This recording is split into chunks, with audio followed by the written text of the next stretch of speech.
करायचंय ना, एक गोष्ट आठवली म्हणून सांगते तुम्हाला. एखाद्या पोराला चांगले मार्क मिळाले, आमची आई म्हणते डॉक्टर झाला पाहिजे, इंजिनियर झाला पाहिजे, वकील झाला पाहिजे. पण एक सांगते, एक फार सुंदर संवाद आहे चावी आणि हातोड्याचा. चावी आणि हातोडा एक दिवस असे गप्पा मारत बसले होते.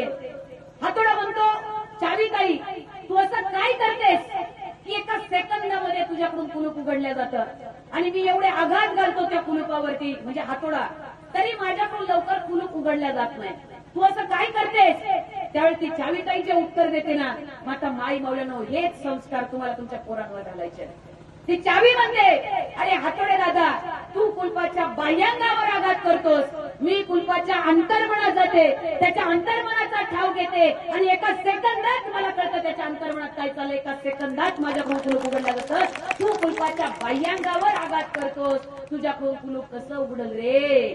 कारण अंतर्मनात काही पोचत असते.